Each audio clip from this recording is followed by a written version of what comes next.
आज मैं एक बहुत अहम मुद्दे पे बात करने वाला हूं और वो है कि जो हिंदुस्तान के नेवी के अधिकारी हैं इंडोनेशिया में, उनका नाम है कैप्टन शिव कुमार। तो उन्होंने एक सेमिनार वहां इंडोनेशिया में हुआ, उसमें चर्चा हो रही थी ऑपरेशन सिंदूर की। और जैसे सब जानते हैं, ऑपरेशन सिंदूर में जो खास बात थी वो थी 6-7 मई की हवाई लड़ाई इंडियन एयरफोर्स की और पाकिस्तान एयरफोर्स की। उसमें इंडियन एयरफोर्स के जेट्स का कितना नुकसान हुआ वो अभी तक सरकार ने नहीं बताया है, तो इसमें जिक्र हो रहा था। तो उसमें संदर्भ में जो शिव कुमार हैं हमारे, उन्होंने ये बयान दिया कि देखिए हमारे जो जेट्स हैं इंडियन एयरफोर्स के, उनका नुकसान हुआ है, कुछ का नुकसान हुआ है, कितनों का हुआ है वो बताया नहीं गया। देखिए अगर 1 या 2 होते तो सरकारी बता देती, तो वो बताया नहीं गया है। पर उन्होंने कारण बता दिया जो अभी तक किसी को पता नहीं था। उन्होंने कहा कि ये इसलिए हुआ है क्योंकि सरकारी हिदायत थी, पॉलिटिकल कंस्ट्रेंट था। हिदायत क्या थी कि इंडियन एयरफोर्स जो है वो मिलिट्री के किसी इंफ्रास्ट्रक्चर को नहीं दागेगी, और इंडियन एयरफोर्स जो है पाकिस्तान का जो एयर डिफेंस है उस पर दागेगी नहीं। देखिए मैं बताना चाहता हूं कि जब भी एयरफोर्स लड़ाई करती है उसका सबसे पहला निशाना दुश्मन का एयर डिफेंस होता है, क्योंकि सबसे इमीडिएट खतरा एयर डिफेंस से होता है। उस ऑपरेशन को हम बोलते हैं सीड, जो होता है suppression of enemy air defence. तो अगर आप उसको नहीं दाग रहे हैं और आप सिर्फ टेरर इंफ्रास्ट्रक्चर और टेरर कैंप पे कर रहे हैं तो आपका नुकसान होगा, क्योंकि एनिमी तो फिर आपका जहाज को निशाना बनाएगा। तो उन्होंने ये बयान दे दिया कि साहब ये तो थी, ये हिदायत थी सरकार की तरफ से कि आप सिर्फ जो है वो टेरर इंफ्रास्ट्रक्चर को, टेरर कैंप को आप दागिएगा। पर ये बात तो हमारे विदेश मंत्री जयशंकर भी बोल चुके हैं कि जो ऑपरेशन सिंदूर में जो हिंदुस्तान को बताया गया था, उनकी सेना को वो ये था और एयरफोर्स को कि आप सिर्फ पाकिस्तान का जो इंफ्रास्ट्रक्चर है, एनिमी इंफ्रास्ट्रक्चर है, कैंप है, लॉन्च पैड है, उनको दागेंगे, क्योंकि हमें बदला लेना था पहलगाम का। ये था, इसलिए उसका नाम भी ऑपरेशन सिंदूर रख दिया गया था। अच्छा, टेरर इंफ्रास्ट्रक्चर आप दागेंगे, ये तो जो अब नए बने हैं मोदी सरकार के अनौपचारिक राजदूत शशि थरूर, तो उन्होंने भी यही बयान दिया है कि जो ऑपरेशन सिंदूर में जो इंडियन एयरफोर्स थी या इंडियन मिलिट्री थी, उसको हिदायत थी कि आप सिर्फ जो है टेरर लॉन्च पैड और कैंप्स पे फायर करेंगे। ये गलत है हिदायत, इसको मैं आगे समझाऊंगा। तो ये बात बताई गई, तो ये बहुत बड़ी बात हो गई। शिव कुमार ने ये बोल दिया कि साहब सरकारी हिदायत थी कि आप ये नहीं करेंगे। अच्छा, दूसरी तरफ देखिएगा, पाकिस्तान एयरफोर्स पूरी तैयार थी। पाकिस्तान एयरफोर्स अब 2012 से और स्पेशली 2019 से, जब हिंदुस्तान की सरकार ने जम्मू कश्मीर से 370 हटाया था, उनकी बहुत ज्यादा ट्रेनिंग हो रही है चीन की एयरफोर्स के साथ, और बहुत एडवांस ट्रेनिंग कर रहे हैं वो लोग। तो उनकी तैयारी पूरी थी और उन्होंने अपना पूरा वो भी बता दिया हम क्या ट्रेनिंग कर रहे हैं। उसका एक उनकी वो बनाई गई है स्ट्रैटेजी, जिसको वो मल्टी डोमेन ऑपरेशंस कहते हैं, बहुत एडवांस्ड है। तो उनकी तैयारी पूरी थी। अच्छा, तो कहने का मतलब ये है कि अब 3 बातें सामने आ गई। वो 3 बातें क्या है, क्यों हमारा नुकसान हुआ इंडियन एयरफोर्स का? पहला कारण जो कैप्टन शिव कुमार ने बोला कि पॉलिटिकल हिदायत थी कि साहब आप ये नहीं करेंगे, सिर्फ टेरर पे आप अटैक करेंगे। दूसरा कारण था कि पाकिस्तान एयरफोर्स जो थी वो पूरी तैयार थी, चीन के साथ ट्रेनिंग करती थी। चीन का उनके पास J-10C हवाई जहाज था और चीन का PL-15 मिसाइल था। तो ये कॉम्बिनेशन भी बहुत अच्छा साबित हुआ उस लड़ाई के अंदर 6-7 की रात को। तो उनकी तैयारी पूरी थी। ये दूसरा कारण हो गया हमारे नुकसान का। तीसरा कारण क्या हुआ कि हमारे एयरफोर्स की ट्रेनिंग कम है। अब ये क्यों कम है, अब मैं ये समझाता हूं। देखिए, मोदी सरकार जो है 2014 में आई थी और अक्टूबर 2014 को प्रधानमंत्री ने खुद एक कंबाइंड कमांडर्स कॉन्फ्रेंस को संबोधित किया था। वो एक बहुत इंपॉर्टेंट बात थी, जहां उन्होंने ये बता दिया कि थ्रेट में be known but the enemy में बी इनविजिबल। इसका मतलब समझिए, इसका मतलब ये है कि थ्रेट जो है आपको पता है कहां से खतरा है, वो है पाकिस्तान की मिलिट्री से, वो आपको मालूम है, पर आप उस पर ध्यान मत दीजिए। आप एनिमी पे जो आज खड़ा हुआ है सामने, वो है टेररिस्ट, उसको दागिए।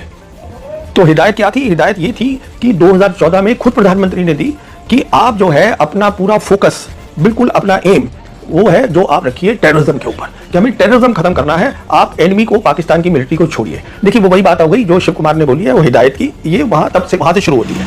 अच्छा, ये एक बड़ी अजीब बात थी जो प्रधानमंत्री ने खुद बोल दी, क्योंकि अब तक क्या हुआ था, जितने भी प्रधानमंत्री हिंदुस्तान के हुए हैं वो दखल अंदाजी नहीं करते हैं कभी उसके अंदर, मिलिट्री के मैटर्स के अंदर वो उसमें नहीं पड़ते हैं। वो जो काम होता है वो रक्षा मंत्री का होता है।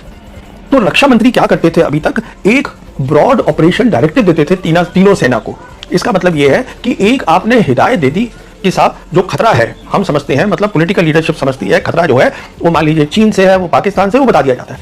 अब इस खतरे का आप कैसे उसको कम करेंगे या इससे लड़ेंगे, ये काम होता है मिलिट्री का, जिसको हम बोलते हैं ऑपरेशनल इंस्ट्रक्शंस। तो रक्षा मंत्री देते थे ऑपरेशनल डायरेक्टिव मोटी मोटी, और फिर फौजों को क्या करना है वो खुद तय करती थी, क्योंकि वो प्रोफेशनल लोग हैं। अभी क्या किया प्रधानमंत्री ने, जब ये इंस्ट्रक्शन दे दी कि आप टेरर पे कंसंट्रेट करिए, पाकिस्तान पे नहीं, पाकिस्तान की फौज पे, तो वो उन्होंने इंस्ट्रक्शन ही खुद दे दी, जो पहले कभी हुआ नहीं है। अच्छा, तो अगर प्रधानमंत्री दे रहे हैं तो बहुत बड़ी बात है, उसको तीनों सेनाओं ने बहुत सीरियसली लिया। और फिर हमने ये भी देखा है कि मोदी जी पहले प्रधानमंत्री हैं जो कि फौज की वर्दी के अंदर कई बार दिखे, कभी किसी प्रधानमंत्री को हमने नहीं देखा। हमारे यहाँ क्या सिस्टम है, हमारे यहाँ कमांडर इन चीफ नहीं होता है, मैं समझाता हूं, हमारे यहाँ सुप्रीम कमांडर होता है। जो प्रेसिडेंट ऑफ इंडिया है वो कॉन्स्टिट्यूशन के हिसाब से सुप्रीम कमांडर है। उसका मतलब यह होता है कि लड़ाई होगी या नहीं होगी, इंडिया करेगा कि नहीं करेगा, ये साइन करेगा प्रेसिडेंट ऑफ इंडिया एडवाइस पर कैबिनेट की। मतलब जो कैबिनेट होती है वो सलाह देगी प्रेसिडेंट को और फिर जो है प्रेसिडेंट उस पर अमल करेगा और उस पर साइन कर देगा।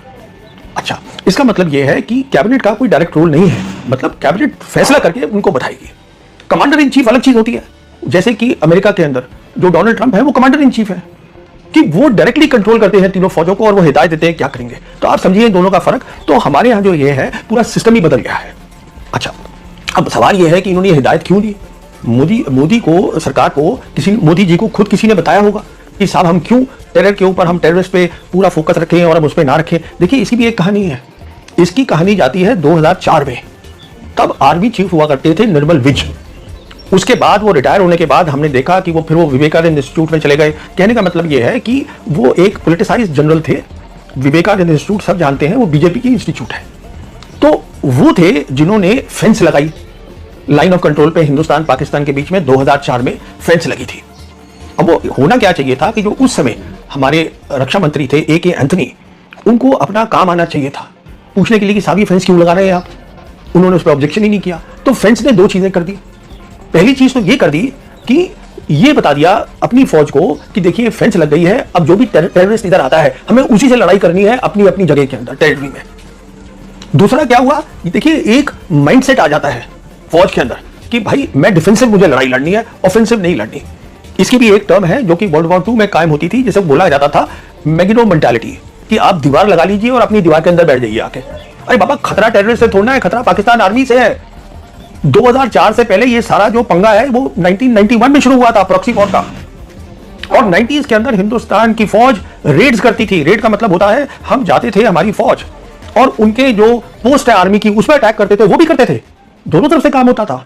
तो ये नहीं होता था कि आप टेरर को अटैक कर रहे हैं सिर्फ, अब वहां पे दागिएगा जाके। वो हमने छोड़ दिया पूरा काम करना। तो ये बेसिकली सोच वहां से आई थी, क्योंकि प्रधानमंत्री को तो बातें पता नहीं है, किसी ने बतानी है ना, ये सोच वहां से आई। तो देखिए, ये सोच से हमें बहुत नुकसान हुआ। अच्छा, अब आगे क्या हुआ इस सोच में, जब प्रधानमंत्री ने खुद बोल दिया कि आप टेरर पे फोकस करिए। उस समय एयरफोर्स चीफ होते थे एयर चीफ मार्शल अरूप रहा।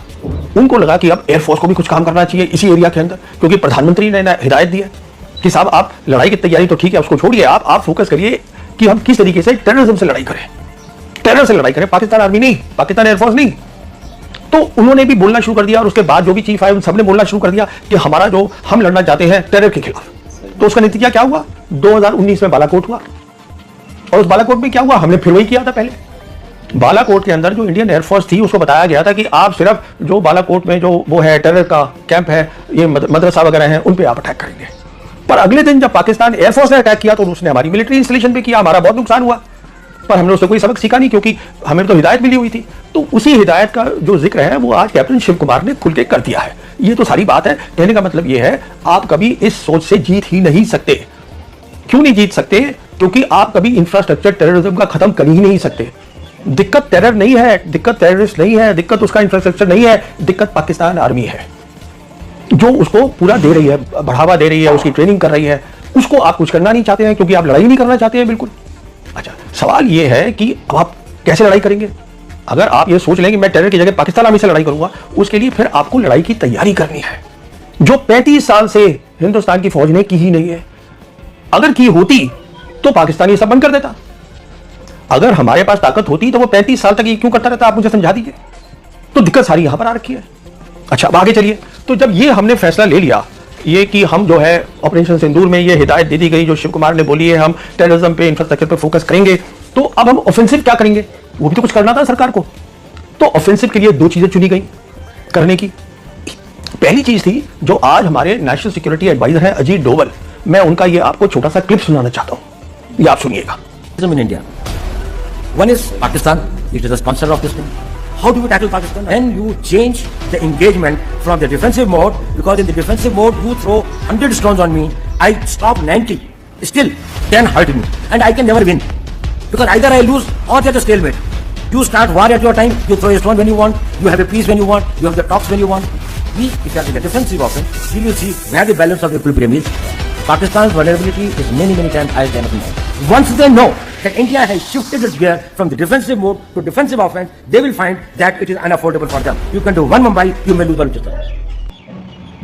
अब इस क्लिप में उन्होंने ये कहा है कि हम अगर सिर्फ डिफेंसिव रहेंगे तो हमारा उसमें नुकसान होगा, जो सही बात है कि अगर वो हम पे 10 बार हमला कर रहा है, 10 हम पे दाग रहा है, गोले दाग रहा है, हम कितने 8 रोक लेंगे, 2 तो फिर भी हमें नुकसान करेंगे। तो हमें डिफेंस की जगह उन्होंने बोला ऑफेंसिव डिफेंस करेंगे। और उन्होंने एक मिसाल भी दे दी, मिसाल ये दे दी कि अगर पाकिस्तान मुंबई करेगा, ये क्लिप है सुनिए आप, अगर पाकिस्तान मुंबई करेगा जैसे उन्होंने किया था 2008 में, तो हम बलूचिस्तान कर देंगे। पाकिस्तान ये ना सोचे कि हम बलूचिस्तान में वही नहीं कर सकते जो कि मुंबई में वो कर सकते हैं। ये स्क्रिप्ट में आप सुन लीजिए। तो उसका कारण है कि आज पाकिस्तान सारे दुनिया को बता रहा है कि साहब ये बलूचिस्तान में जो है ये वो कह रहे हैं कि यहाँ पे ये गड़बड़ कर रहे हैं हिंदुस्तानी। अभी देखिए वो उनका अभी एक अटैक हुआ वजीरिस्तान के अंदर, जिसके अंदर वो पाकिस्तान आर्मी का टेरर अटैक हुआ है। उसमें उनके 10 सोल्जर्स मारे गए हैं, 13 सोल्जर्स जख्मी हो गए हैं। उसमें सुना है कि 1-2 बहुत क्रिटिकल हैं और 12-13 सिविलियन मर गए हैं। तो उन्होंने कहा है कि ये हिंदुस्तान ने किया है। अब हमने भी स्टेटमेंट दे दिया कि साहब हमने तो नहीं किया है।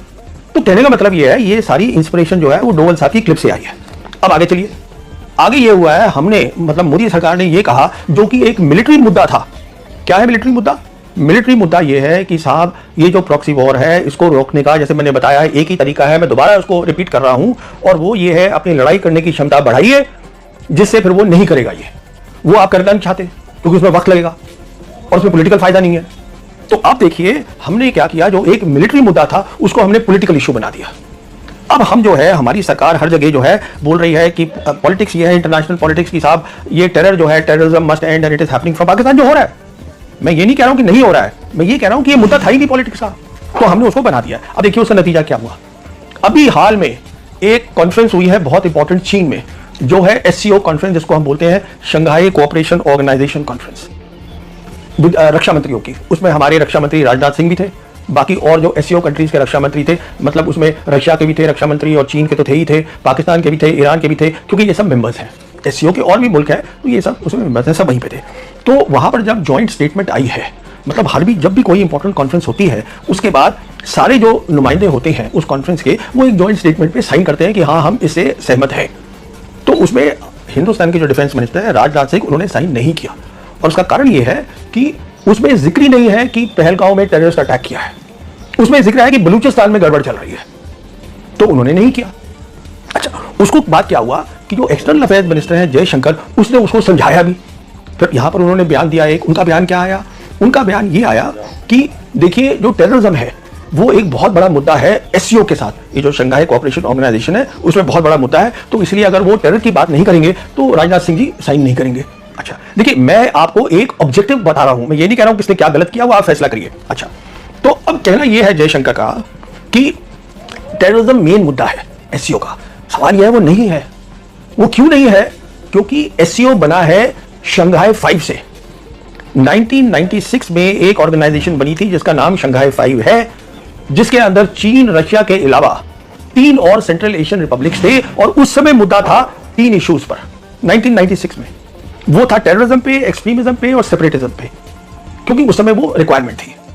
फिर 2001 में शंघाई 5 जो है वो बन गया, नया नाम आ गया, एक नई सोच आ गई, और वो बना SCO, शंघाई कोऑपरेशन ऑर्गेनाइजेशन। नई सोच क्या आई? अच्छा, हिंदुस्तान पाकिस्तान ने SCO को ज्वाइन किया है 2017 में। आज SCO की सोच क्या है? उनका एक विजन डॉक्यूमेंट है कि हम 2030 तक क्या मुकम्मल करना चाहते हैं, उसको विजन डॉक्यूमेंट बोलते हैं। और उसमें टेररिज्म इशू है, पर वो अहम इशू नहीं है। अहम इशू है कि डेवलपमेंट कैसे हो, कनेक्टिविटी कैसे हो, और एक और कॉन्सेप्ट है इंडिविजिबल सिक्योरिटी, वो मैं फिर कभी समझाऊंगा। तो वो कैसे हो, मुद्दे बिल्कुल अलग है। मुद्दे हैं तरक्की की तरफ, मुद्दे हैं डेवलपमेंट की तरफ। तो ये कह देना आज की साहब टेररिज्म मेन इशू है, टेररिज्म वो मेन इशू नहीं है। टेररिज्म सिर्फ एक इशू है। और अगर देखा जाए दुनिया में, जो अमेरिका है जिसमें 9/11 हुआ था, जब उसने कहा था कि टेररिज्म मेन इशू है और दुनिया या हमारे साथ है या हमारे साथ नहीं है, और दुनिया तकसीम हो गई टेररिज्म के ऊपर, आज वो कहाँ है? आज तो अलग मुद्दे हैं एकदम। जियो पॉलिटिक्स बदल रही है, दुनिया बदल रही है। तो वो टेररिज्म जो आप बोल रहे हैं वो दूसरा बोल रहे हैं, फ्रीडम स्ट्रगल है, वो हर जगह यही हो रहा है। तो आपको तैयारी करनी है इस माहौल में लड़ाई की, जिसे कहते हैं हम कन्वेंशनल वॉर, तो वो आप नहीं करना चाहते। क्योंकि वहां पर भी एक प्रधानमंत्री ने एक बयान दे दिया 2023 में कि this is not an era of war, कि यहाँ इस माहौल में अब लड़ाई नहीं हुआ करेगी दुनिया के अंदर। सवाल ये, दुनिया में लड़ाई बढ़ गई है, सिर्फ अब लड़ाई आज अलग तरीके की हो गई है। वो क्यों हुई है? वो इसलिए हुई है क्योंकि न्यूक्लियर वेपन्स आ गए हैं। तो अब प्रॉक्सी वॉर्स हो रही है, जो यूक्रेन में हो रही है, जो यहां हो रही है, मिडिल ईस्ट में हो रही है। तो ये नहीं है कि लड़ाई नहीं हुई है, और आज तो लड़ाई ज्यादा होगी क्योंकि ग्लोबल जियोपॉलिटिक्स बदल रही है, दुनिया बदल रही है। पर अब वो स्ट्रेट लड़ाई नहीं है, अब वो प्रॉक्सी वॉर ज्यादा है। अच्छा, पर चलिए हम बात कर रहे थे एससीओ की, तो मैं थोड़ा आगे निकल गया। तो एससीओ में हमने क्या देखा कि डिफेंस मिनिस्टर राजनाथ सिंह ने साइन नहीं किया, बट बाकी सबने किया। रशिया के डिफेंस मिनिस्टर ने भी किया। रशिया हमारा बहुत गहरा दोस्त है, उन्होंने भी इस पर साइन कर दिया है। अच्छा, उसके बाद एक खबर यह भी आई कि एससीओ के अंदर जो है रशिया, चाइना, पाकिस्तान और ईरान, इनके जो नुमाइंदे थे उनकी क्लोज डोर मीटिंग हुई है। इंडिया उसमें इंक्लूडेड नहीं था। अब ये बहुत खतरनाक बात है जिसके बारे में हमें सोचना है। ऐसी क्या बात हो सकती है जिसमें हिंदुस्तान को शामिल नहीं किया जा रहा है? और ये 4 मुल्क जो है जिन्होंने जॉइंट स्टेटमेंट पे भी साइन किया है, तो ऐसा उसमें क्या हो रहा है? हमें क्यों नहीं शामिल किया गया? कहने का मतलब ये है, जब आप बड़ी पिक्चर देखेंगे तो मैं 2 बातें बोलना चाहता हूं जिसको हमें ठीक करना है। पहली बात बोलना चाहता हूं कि 2014 से जो हमारी लड़ाई लड़ने की क्षमता है, जो हमारी मिलिट्री पावर है, वो बढ़ी नहीं है, वो कमजोर हो गई है, क्योंकि जो हमें करना चाहिए था वो हम नहीं कर रहे हैं। और दूसरी बात मैं क्या कहना चाहता हूं एससीओ के हवाले से, कि हम क्यों अपने आप को अलग कर रहे हैं दुनिया से। ये हमारे साथ हैं लोग, ये ग्लोबल साउथ के हैं, हमें ब्रिक्स के अंदर पूरा बैठना है, खड़ा दिखना है, एससीओ में खड़ा दिखना है। अमेरिका और वेस्ट के साथ खड़ा नहीं दिख रहा है हमको, इनके साथ ज्यादा दिखना है। तो मैं ये 2 बातें कहना चाहता था। बहुत बहुत शुक्रिया।